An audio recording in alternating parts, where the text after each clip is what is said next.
See what they've done? So they've eaten through that newspaper. Wish me luck on my back here. I'm straddling a whole box of bees. Another question a lot of people ask when it comes to your bees and getting them ready for winter is how much honey are they supposed to actually have? Got stung right in the center of the finger too. It hurts.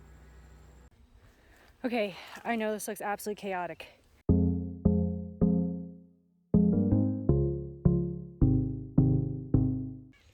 Hey everyone, my name's Alicia. Welcome to Honey Bee Buzz. Today we are going to look at the hives that I combined from the last inspection.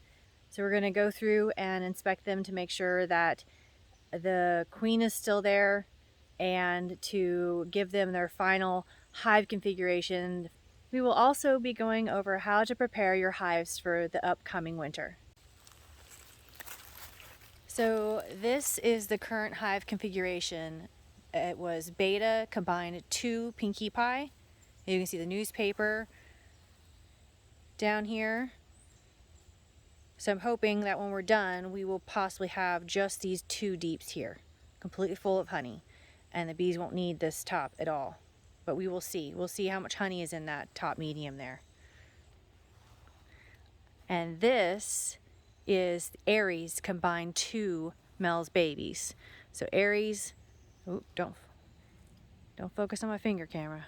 Aries is these top 2 deeps here, and then you have the newspaper, which they've hopefully chewed through, and then a medium, and the deep is Mel's babies.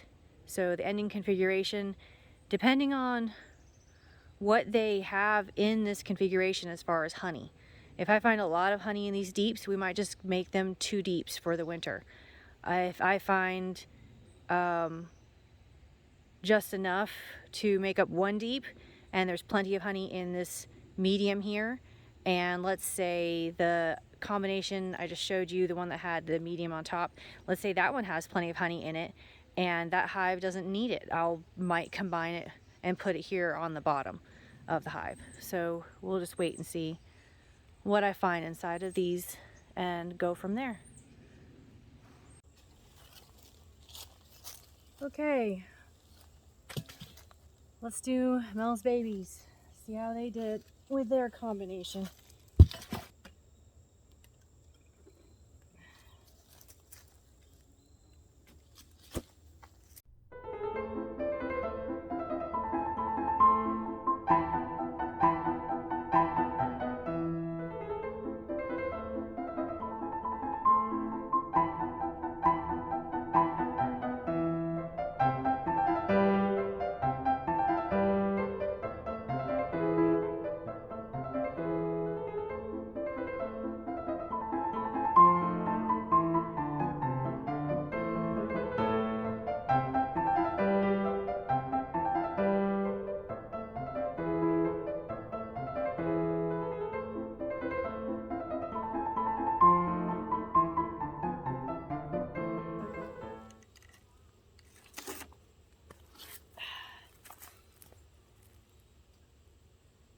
All right, look at this.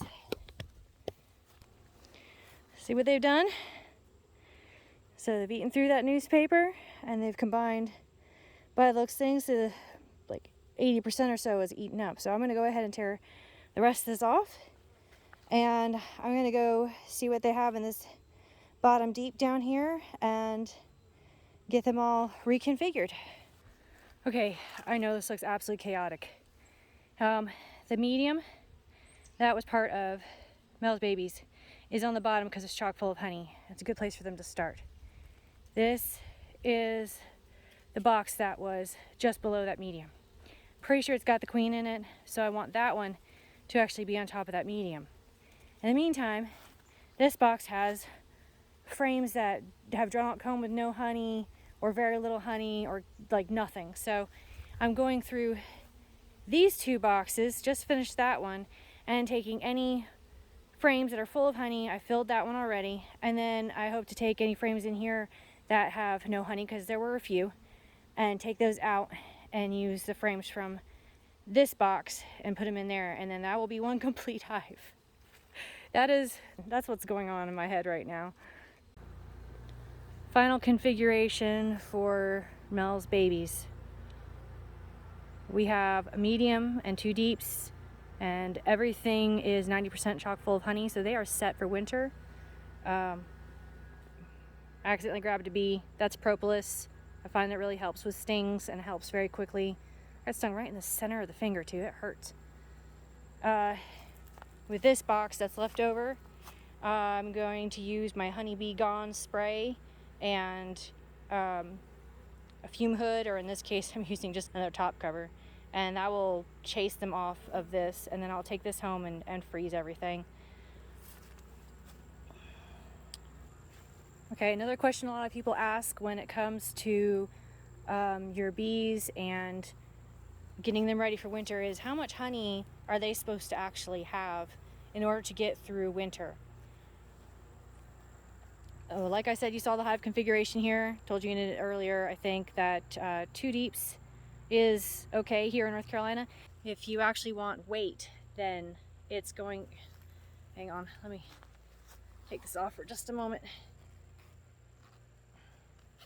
Oh, okay.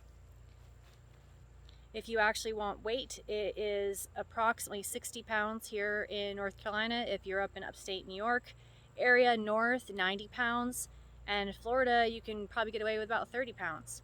But like I said, that also is dependent on how large your hive is and how cold of a winter you have. So in my opinion, nothing wrong with 60 pounds of honey, and if you have 70, great. The biggest thing with hive configuration is making sure you don't have too much space for the amount of bees that are in there. So if you have a really large hive, they're going to need more room, which is why my configuration for Mel's babies looks like this, and currently for Pinkie Pie. For the dryads right now, their hive configuration is 1 deep and a medium due to the fact that, you know, they were queenless and had queen cells, and the population isn't very high. The higher the population, the more bees you have going into winter, the better chances of your bees making it out of winter and being able to survive, because over the winter, obviously bees will die. They live a lot longer than they do during the summertime frame.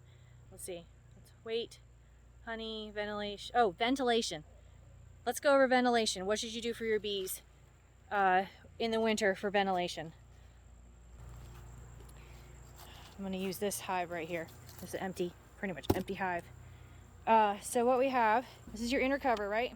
And some of them have a notch up top, and that notch is great for ventilation. Usually here in North Carolina, you don't have to worry about it too much, but this is your normal summer configuration with the entrance, the little notch facing out towards the front of the hive, and the bees can get directly into the hive this way. Well, during the winter time frame, you don't necessarily want that directly going into the hive, and again, this is just options. So during the winter, you flip it over, and then you have the notch at the top, so it's not a direct stream of air going into the hive. It has to come up through here, through the hole, or sometimes you just have a narrow notch here, and that's where the moisture will come out, and then hopefully come out of the hive this way. So they're not getting a direct stream of air. You do not want to put your hives like this, where you have an entrance over there and then this whole notch in the back. That creates a cross draft, and then air easily gets in and out to the point where the bees can't control it, and it makes them cold. And then on top of that, they're still exuding, is that the word? They're still giving off moisture from their breath, so then you end up having wet bees along with cold bees, and they'll all be dead. So that is what you should do with your top cover. As far as ventilation, some people choose to also put straw up here. Straw can also lead to mold, so you gotta watch out for that. Some people put pine shavings to help absorb the moisture. Some people even purchase quilt boxes, which are really cool because they're usually screened, and then you put pine shavings and other material up top which absorbs moisture, and at the same time it still keeps your bees warm. Like I said, North Carolina, you don't really have to worry about it, so usually this configuration is fine for this area. Okay, time to put this chaos back together. Wish me luck on my back here. I'm straddling a whole box of bees.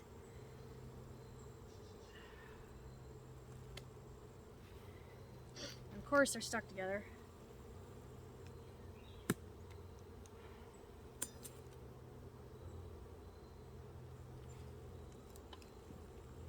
Lift with your legs. Ugh.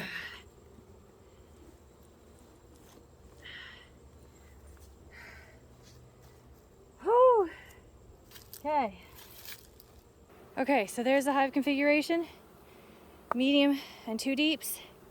And then what's left of this deep, I will freeze. Once I get the bees off, I will freeze anything that has honey on it. I'll probably also freeze other combs simply because wax moths like to digest comb. So in order to deter them, or if there's any eggs on whatsoever, I would freeze it for 48 hours and get these guys closed up.